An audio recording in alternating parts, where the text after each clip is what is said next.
നമസ്കാരം. ഇറാനും ഇസ്രയേലും തമ്മിലുള്ള സംഘർഷം ഭൗമശാസ്ത്രപരമായി യൂറോപ്പിൽ നിന്ന് ദൂരെയായിരിക്കാം.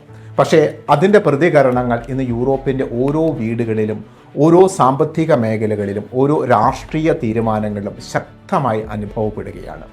യുദ്ധം മിഡിൽ ഈസ്റ്റിലാണെങ്കിലും അതിൻ്റെ ആഘാതം യൂറോപ്പിൻ്റെ ഹൃദയത്തിൽ പതിക്കുന്നു എന്നുള്ളതാണ് യാഥാർത്ഥ്യം.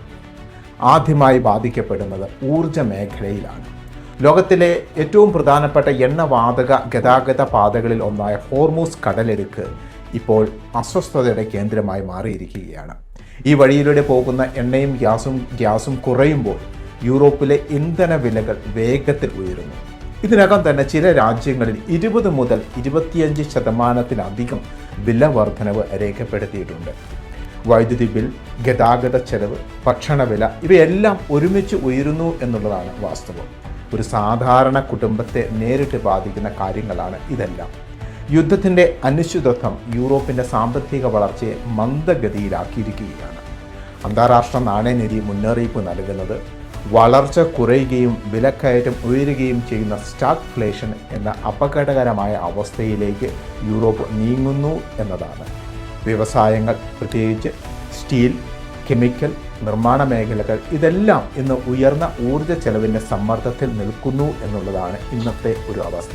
ഇന്ന് ഈ വാർ കാരണം വിമാനയാത്രാ ചെലവേറിയതും ജനങ്ങളെ നേരിട്ട് ബാധിച്ചിരിക്കുകയാണ്. ചില വിമാന കമ്പനികൾ സർവീസുകൾ കുറയ്ക്കാൻ ആലോചിക്കുന്നു. ടൂറിസം മേഖലയ്ക്കും ഇത് വലിയ തിരിച്ചടിയാണ്. ഇനി വരുന്ന സമ്മർ കാലഘട്ടം യൂറോപ്പിൻ്റെ ടൂറിസം മേഖല ഇത് നേരിട്ട് ബാധിക്കും എന്ന് ഏറെക്കുറെ ഉറപ്പായി കഴിഞ്ഞിരിക്കുന്നു. യുദ്ധത്തിൻ്റെ മറ്റൊരു ദൃശ്യം സുരക്ഷാ ആശങ്കകളാണ്. യൂറോപ്പിലെ പല നഗരങ്ങളിലും സുരക്ഷ ശക്തിപ്പെടുത്തിയിരിക്കുകയാണ്. മതസ്ഥാപനങ്ങൾക്കും പൊതുസ്ഥലങ്ങൾക്കും കൂടുതൽ സംരക്ഷണം നൽകുന്നു. അന്താരാഷ്ട്ര രാഷ്ട്രീയ സംഘർഷങ്ങൾ യൂറോപ്പിൻ്റെ അകത്തളങ്ങളിലും പ്രതിഫലിക്കുന്നു എന്നാണ് ഇതിലൂടെ വ്യക്തമാകുന്നത്.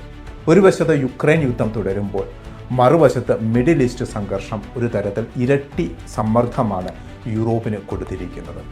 ഈ സാഹചര്യത്തിൽ രാഷ്ട്രീയവും തന്ത്രപരവുമായ മാറ്റങ്ങൾ യൂറോപ്പിൽ ഉയർന്നു വരുന്നു. അമേരിക്കയുടെ ആശ്രയത്വം കുറയ്ക്കണം എന്ന ചർച്ച ശക്തമാകുന്നു.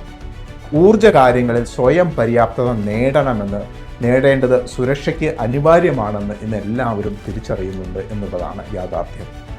എല്ലാം ചേർന്നാൽ ഈ സംഘർഷം യൂറോപ്പിന് ഒരു പരീക്ഷണ കാലമാണ്.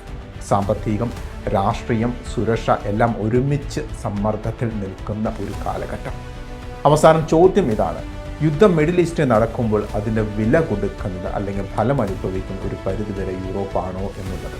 ഒരു കാര്യം ഉറപ്പ്, ദൂരെയുണ്ടായ യുദ്ധം പോലും ഇന്ന് യൂറോപ്പിൻ്റെ ദിനചര്യയെ തന്നെ മാറ്റിമറിച്ചുകൊണ്ടിരിക്കുകയാണ് എന്നുള്ളത്.